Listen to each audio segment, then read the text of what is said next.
창세기 23장 1절 시작. 사라가 127세에 살았으니 이것이 곧 사라가 누린 횟수라.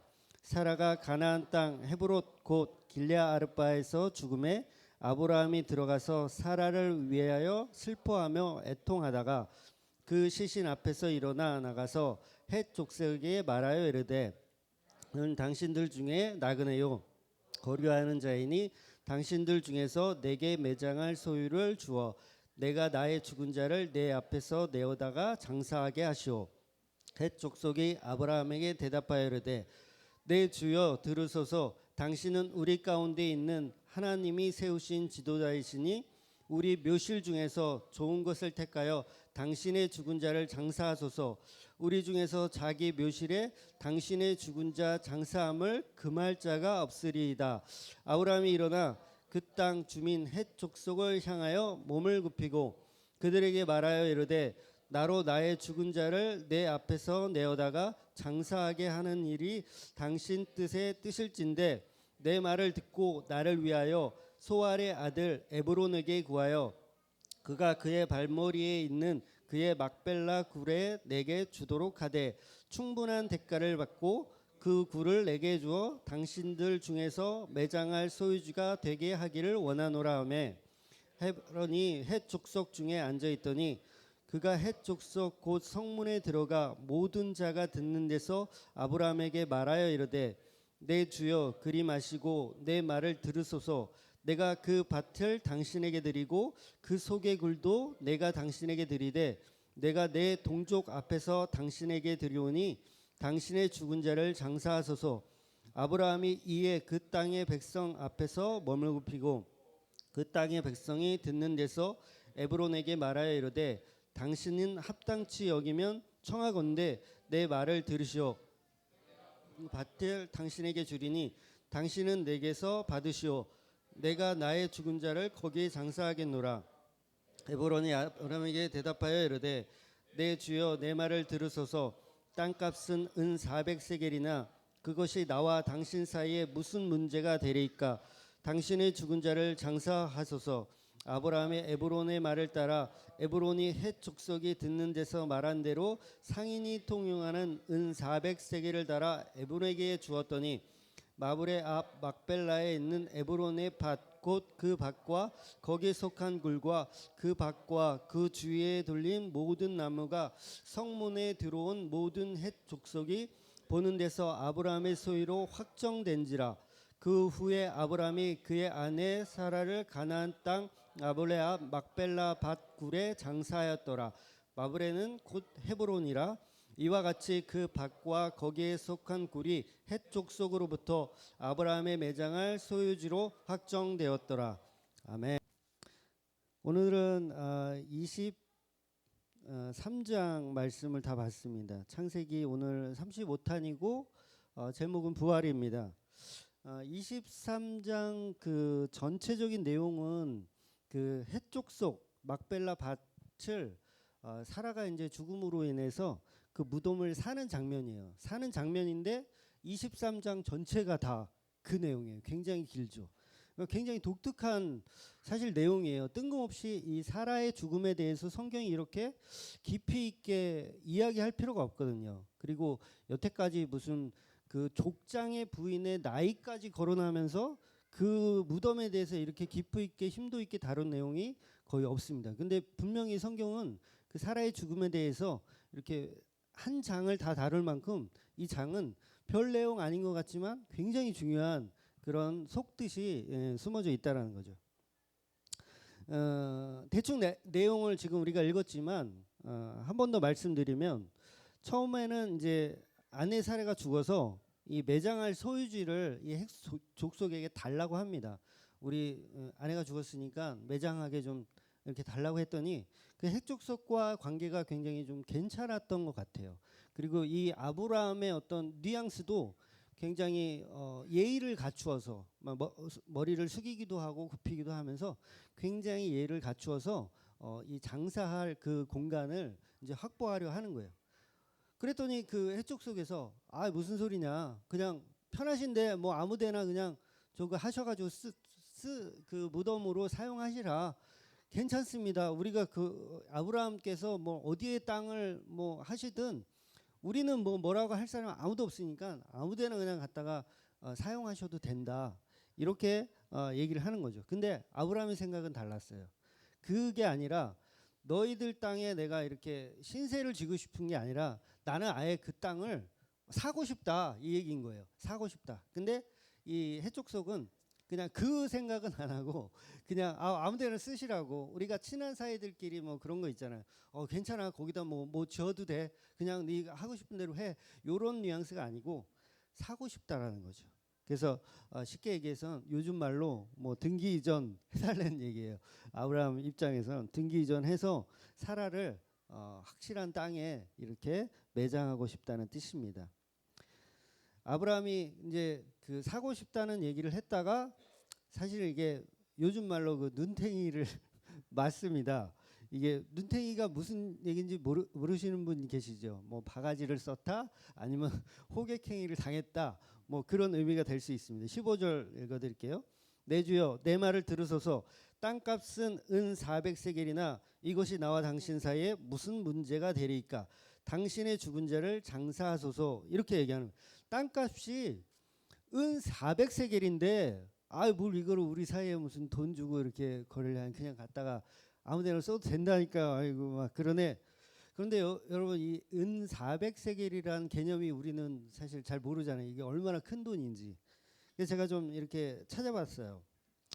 찾아봤더니 은 400세겔을 주고 아브라함이 사거든요. 결국은 이 16절에 가면 이 은 400세겔을 주고 그 땅을 삽니다.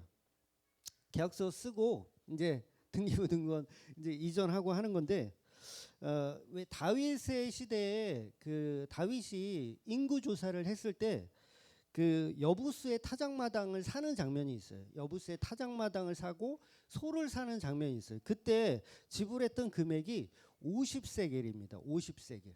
그러니까 이 지금 아브라함은 400세겔을 주고 무덤 밭을 사는 거예요. 근데 그 여부스의 타작마당과 소를 사는데 50세겔.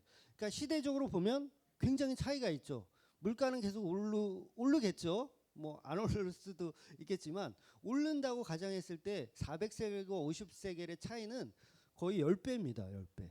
그리고 물론 이 땅의 크기 아니면 거기가 강남 땅이었는지 뭐 금천 땅이었는지는 모르겠지만 어쨌든 느낌상으로는 굉장히 큰 액수를 아브라함이 지불했다라는 걸 우리가 느낄 수 있어요. 그리고 더 확실한 건 그 열왕기상에 보면 그 이스라엘이 이제 반으로 나눠져요. 북이스라엘과 남유다로 나눠지는데 북이스라엘의 수도가 사마리아입니다. 사마리아인데 그 사마리아 땅을 요아스 왕이 살 때 지불했던 금액이 거기는 이제 지금으로 치면 이제 수도죠. 수도를 사는 거예요. 수도를 사는데 들어갔던 돈이 2달란트 6,000세겔. 그러니까 400세겔 6,000세겔 10배밖에 안 되죠. 10배. 도시 전체를 아예 그냥 서울시를 도시 전체를 사는데 6,000세겔인데 지금 아브라함이 그 무덤을 사는데 드는 비용이 400세겔인 거예요. 그러니까 10분의 1밖에 안 되는 거죠. 그러면 어마어마한 돈을 아브라함이 지금 지불하고 사라의 무덤을 사는 거예요. 그러니까 액수가 굉장히 큰 거죠.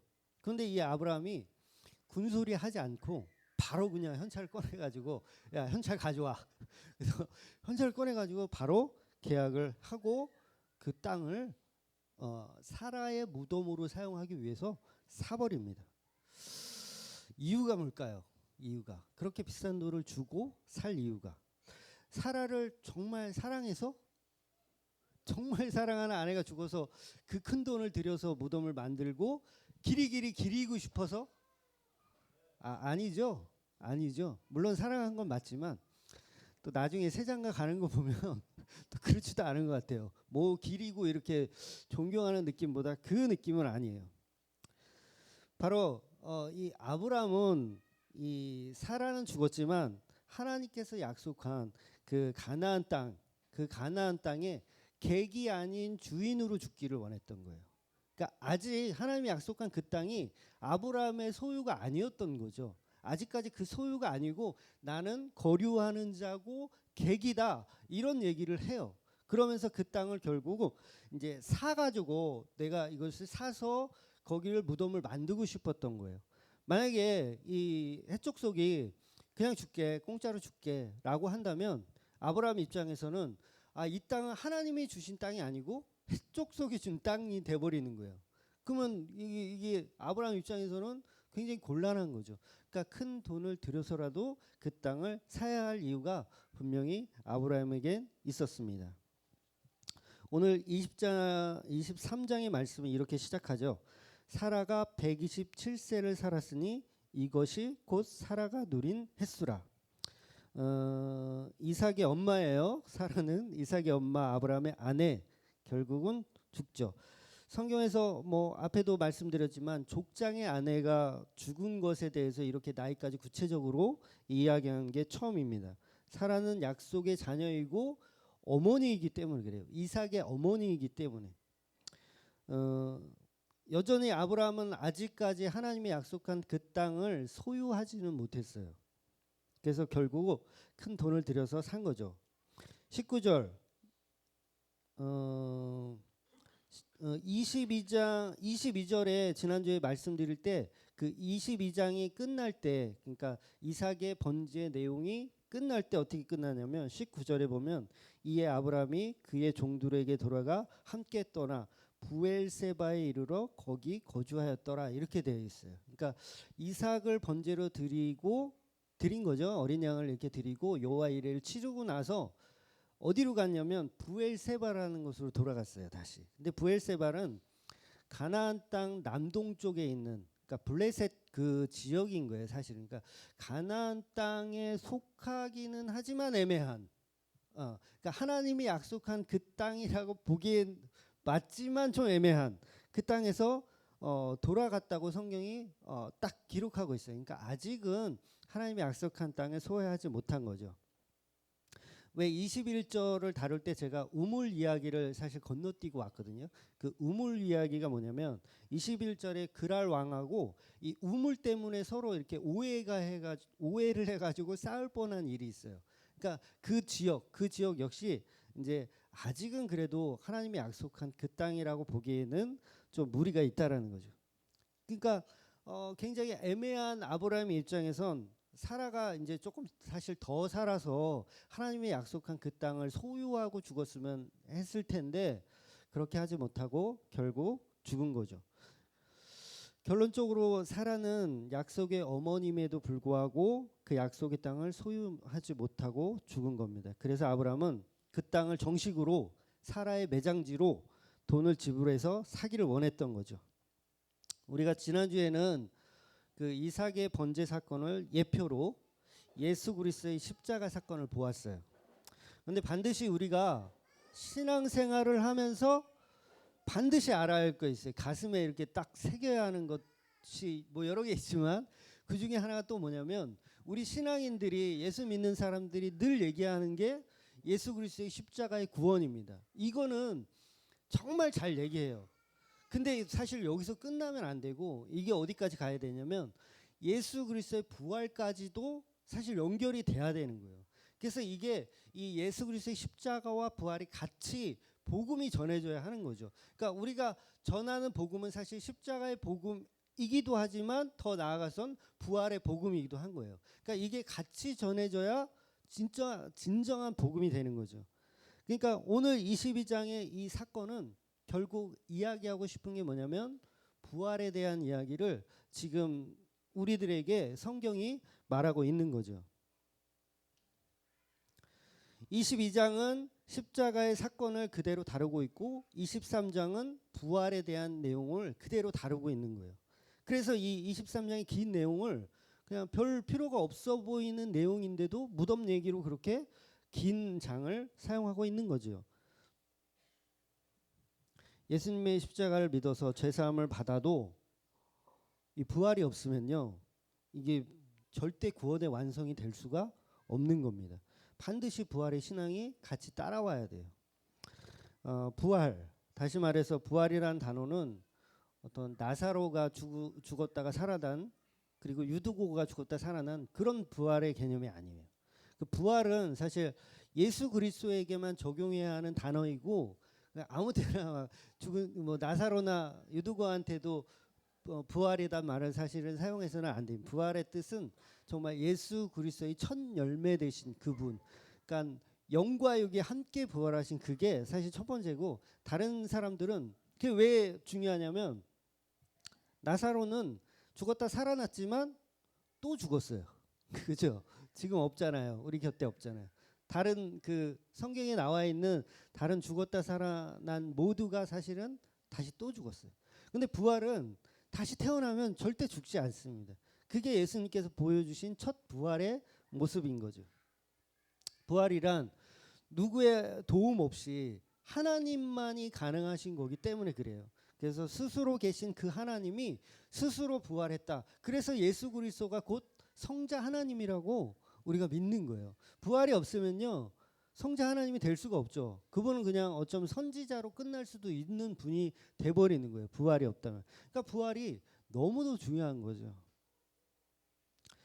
예수님의 부활은 어떤 육적인 부활만 이야기하는 게 절대 아닙니다. 육적인 부활은 분명히 나사로나 유두고 같은 사람들이 한 거고, 예수님께서 하신 부활은 두 가지를 다 적용되었어요. 정말 빈 무덤이 있어요. 시체가 정말 없어지고 시체가 살아나서 막 움직여. 그리고 막 이 손의 못자국도 만져봐라. 네, 창 옆구리도 한 봐라. 그래서 정말 육적인 부활도 하셨음에도 불구하고 벽을 막 통과하셔. 나중에 제가 요한복음 할 때 설명드린 것 같은데 벽을 막 통과하시고 막 제자들이 막 있는데 갑자기 예수님이 함께 계시는 거예요. 그 곁에서. 그러니까 영적인 부활도 함께 거하시는. 그리고 하늘로 올라가실 때도 하늘로 올라가셔. 승천하셔. 그러니까 영적인 부활과 육적인 부활을 다 보여주신 거죠. 근데 우리가 부활할 때는 사실 육적인 부활은 안 합니다. 육적인 부활은 안 하고 영적인 부활이 있어요. 그게 어떤 의미냐면, 그래서 왜 그 고지식한 분들은 화장도 못하게 하시죠. 화장. 사람 죽으면 왜 불 떼가지고 그 못하게 하시는 크리스찬들도 있어요. 나중에 부활해야 되는데 이거 언제 다 이거 헤쳐모여 언제. 그런 부활이 아니고요. 우린 영적인 부활입니다. 그래서 화장하셔도 됩니다. 저도 죽으면 화장해줘라 예주야. 네. 화장하셔도 됩니다. 아무 문제가 없습니다. 그래서 영적인 부활은 오직 예수 그리스도만이 첫 번째 부활입니다. 고린도 전서 15장 20절.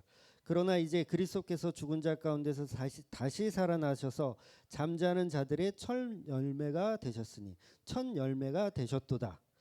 십자가에 달리신 그분이 누구이냐는 것을 아주 정확하게 보여주는 말씀이죠. 세상에 수많은 사람들이 사실은 십자가에 달려서 죽었습니다. 예수님만 십자가에 달린 게 아니고요.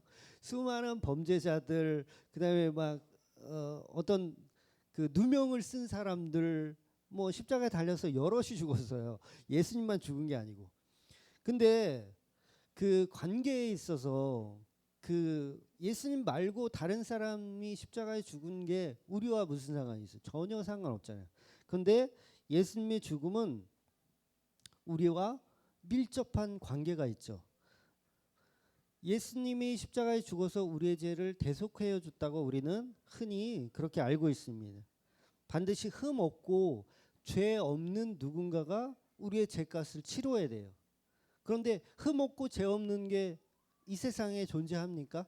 이 세상 사람 중에 존재합니까? 존재하지 않는 거예요. 그러니까 흠 없고 점 없는 그 누군가가 필요한데 그건 하나님밖에 없죠. 하나님밖에 없는. 그래서 하나님이 이 땅에 예수 그리스도의 몸을 입고 이 땅에 오셔서 십자가에 죽으시고 거기서 끝나는 게 아니라 부활까지 이루어내신 거죠. 로마서 1장 4절.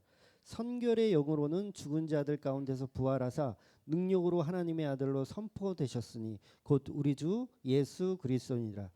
예수님께서 십자가에 달려서 죽은 것은 우리의 죄를 도말하시기 위해 죽은 거죠. 죄값을 완전히 치르셨어요. 그러나 부활이 없으면 이게 의미가 없어져 버립니다. 왜냐하면 증표가 안 되기 때문에 그래요. 예수님 부활하지 않고 그냥 십자가에서 그냥 끝나버렸다고 한다면 그냥 선지자나 뭐 별반 다를 게 없는 거죠. 그래서 예수님은 내가 스스로 존재하는, 내가 스스로 부활할 수 있는 에고 에이미의 하나님, 내가 스스로 존재하는 그 하나님임을, 성자 하나님임을 만 백성에게 선포하신 내용이 바로 부활이라는 거죠. 그래서 이 부활은 너무도 중요하기 때문에 오늘도 역시 23장에 기록하고 있는 겁니다. 제가 지난주에 일부러 오늘 말씀 드리려고 좀 빼먹은 부분이 있어요. 그게 뭐냐면 아브라함의 부활 신앙이 있어요.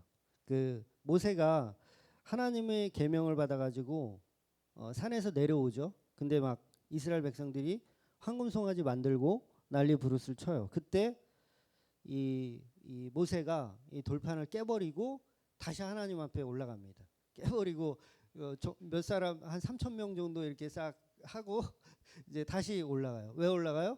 하나님께 빌어야지, 이제 용서해 달라고. 우리 백성들 다 죽게 생겼으니까. 올라가요. 올라가서 하나님께 살려달라고 빕니다. 그때 아주 멋진 얘기를 하죠. 출애굽기 32장 32절.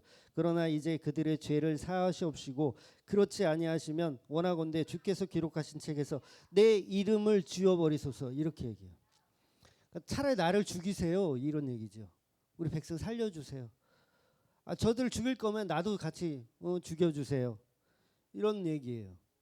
그리고 소돔과 고모라가 멸망할 때도 아브라함은 10명의 의인까지 하나님과 딜을 할 정도로 그 사랑하는 마음이 있었죠. 예수님도 십자가에 달렸을 때 이 저들의 죄를 저들에게 돌리지 말라고 얘기하셨어요. 그러니까 그들을 품어주고 살려주는 그 마음인데, 독특하게 22장 말씀에는 이삭을 번제로 드리는 데 있어서 그 내용이 없단 말이에요. 하나님, 제가 어떻게 내 아들을 번제로 드립니까? 차라리 저를 죽이세요. 이게 성경적이라고 말씀드렸죠. 이게 성경적인 거예요. 근데 아브라함은 군소리 하지 않고 이삭을 번제로 드리려고 해요. 근데 이게 그냥 연기하는 게 아니고 정황상 하는 게 아니고 정말 이 아들을 죽이려고 했어요. 아브라함이 사이코패스여서? 아니죠. 사이코패스여서가 아니고 아브라함은 철저히 부활의 신앙을 갖고 있었어요. 내가 죽여도 하나님은 이 이삭을 반드시 약속의 아들이기 때문에 살려주실 거라는 부활의 신앙을 아브라함은 가지고 있었죠. 히브리서 11장 19절, 그가 하나님이 능히 이삭을 죽은 자 가운데서 다시 살리실 줄로 생각한지라 비유컨대 그를 죽은 자 가운데서 도로 받는 것이니라. 아브라함이 굳이 헤브론 땅을 아주 비싼 값에 지불하고 살 이유가 없어요. 그 이유는 부활 때문이었어요. 나중에 이 사라가 부활할 거라는 걸 믿음으로 갖고 있었다는 거죠. 그러니까 그게 하나님의 약속이기 때문에 이 아브라함은 그 부활의 신앙을 놓은 적이 없어요. 그러니까 이삭을 번제로 드릴 수 있었던 것도 그가 부활의 신앙을 갖고 있었기 때문에. 만약에 그게 없었으면 못 죽이죠. 하나님 왜 그러세요? 도저히 그건 안 돼요, 라고 해야 맞죠. 그런데 그렇게 안 했다라는 거예요. 그러니까 부활의 신앙이 얼마나 중요한지를 우리한테 보여주고 있는 거죠. 실제로 25장 가면 이 아브라함도 이삭도 야곱도 이 지금 이 400세겔 준 이 땅에 묻힙니다. 결국은 온 가족이 대대손손 거기에 묻히는 거예요. 그러니까 아브라함은 그거를 계획하고 큰 돈을 들여서 그 땅을 구입을 한 거죠. 우리가 십자가에서 예수와 함께 죽죠. 맞습니까? 우리가 십자가에서 예수와 함께 죽습니다. 죄값을 다 치루었어요. 죽었어요. 근데 끝. 그럼 뭐야? 다 죽었어. 그냥 다 죽고 없어. 그럼 안 되잖아요. 이거 신앙이 아닙니다. 이거 기독교 아니에요. 그냥 죽고 끝나면 기독교가 아니죠. 제가 드라마를 잘 안 보는데 역시나 황금빛 내 인생 저희 아내가 보기 때문에 어제 봤더니 그 한 장면만, 전 내용은 잘 몰라요. 한 장면만 딱 봤는데 이제 부부가 이제 이혼을 하려고 그랬나 봐. 보신 분 계실지 모르겠지만 이제 남편이 집을 나가려고 이렇게 하는데 이제 아내가 가지마, 딱 그러는, 가지마 그러면서 잘못했어, 내가 잘못했어. 그러니까 이 문고리를 잡고 있던 문고리를 이렇게 쓱 놓는 장면을 이렇게 보여주더라고. 그게 무슨 얘기냐면 내가 용서를 할 때 이 아내가 이제 용서를 구했잖아요. 가지 마. 내가 잘못했어라고 했잖아요. 그럴 때 이 남편의 그 액션이 그래 너 잘못했어? 그래 너 잘못한 거 이제 알았어. 그래 그래 됐어. 알았으니까 나 그냥 나 알았으니까 이혼하고 나 나갈게. 그럼 그게 용서가 아닌 거잖아요. 문고리를 놓고 잘못했으면 다시 이혼하지 않고 함께 살아야지 그게 진정한 용서잖아요. 반드시 십자가에서는 죄를 사했으면 하나님과 연합하는 과정이 연결돼야 되는 거예요. 그러니까 죄 사함을 받았어. 그래 내가 너 용서할게.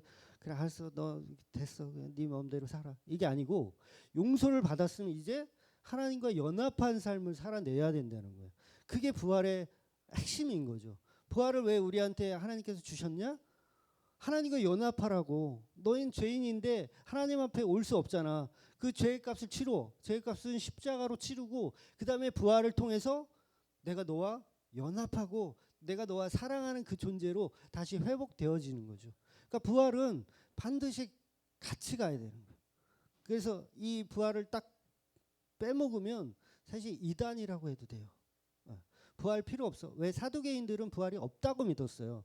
야 부활이 어디 있어? 그리고 그리스의 지식인들은 이 부활을 믿을 수가 없죠. 야 그런 게 어디 있어? 말도 안 되지. 그런데 이 기독교는요 반드시 이 부활을 같이 가야 됩니다. 그래서 우리 명절 중에서 우리 기독교 명절 중에서 가장 큰 명절은 부활절인 거예요. 사실 성탄절은 죄송한 얘기지만 부활절에 비하면 약간 조금 그래요. 조금 어디 견줄 수 없는 거예요. 예수님도 자기 생일 지키라고 한 적 없으시거든요. 그런데 부활절은 지켜야 되는 거예요. 가장 큰 명절이고 우리 기독교인들이 전해야 할 것은 예수님의 탄생보다도 예수님의 부활인 거예요. 부활을 사실 더 전해야 하는 거죠. 영화 같은 데서도 보면 이 불 속에 막 구하려고 뛰어들어. 그리고 바닷속에도 막 구하려고 뛰어들어. 근데 바닷속에 빠졌는데 내가 구하려고 탁 뛰어들었는데 그냥 같이 죽었어. 못 건지고. 그 의미가 없잖아요. 그럼 그냥 물론 의사잖아 뭐 존경받을 인물은 되겠지만 같이 구원해 갖고 끌어서 밖에까지 와야지 그게 진정한 구원이라는 거죠. 예수님께서 십자가에 달려서 죽으셨어도 부활이 없다면 결코 구원을 말할 수가 없는 겁니다. 그냥 그 고통 함께 나누고 같이 죽는 것뿐이다라고 한다면 그건 인간들도 할 수 있는 거예요. 우리도 할 수 있는 거예요. 우리도 할 수 있는 사람. 그러나 부활까지는 우리가 할 수 없죠. 그 하나님의 사랑만 가능한 거예요. 용서하고 다시 회복하고 관계를 유지하는 것까지 분명히 해야 되는 거죠. 그게 바로 기독교입니다. 그 복음을 우리는 전해야 해요. 첫 열매가 되신 예수 그리스도, 죽은 자 가운데서 첫 번째 부활의 모습으로 보여주신 그 예수 그리스도. 우리가 살아가는 그 시간 동안 우리는 부활의 기쁨을 늘 항상 누려야 돼요. 그래서 물론 십자가 보면서 예수님의 고통, 고난 막 이런 것도 물론 중요하죠. 지금 사순절 기간이니까 그런 느낌을 받아야 돼요. 그런데 그 느낌의 퍼펙트 결론은 부활절인 거예요. 사순절 기간이 끝나면 이제 부활절 날 딱 이제 끝나는 거거든요. 부활절 날 딱 거기까지 이게 빵 터져야 되는 거예요. 정말 중요한 거죠. 부활절. 우리가 죽고 나면 결국 우리는 부활합니다. 부활해요. 우리가 죽고 나면 그 전에 돌아가신 분들도 사실은 다 부활하는 거죠. 그 부활이 뭐 이렇게 신비주의적인 그런 게 아니라 하나님과의 연합, 하나님과의 회복, 천국을 우리가 누리는 그 삶을 살아낸다는 거죠. 결국 하나님이 계신 천국으로 함께 누리고 기뻐한다는 거죠. 부활의 능력을 믿으며 하루하루 기쁨으로 살아가는 저와 우리 모든 주만교회 식구들 되기를 주의 이름으로 축원드립니다. 아멘. 기도하겠습니다.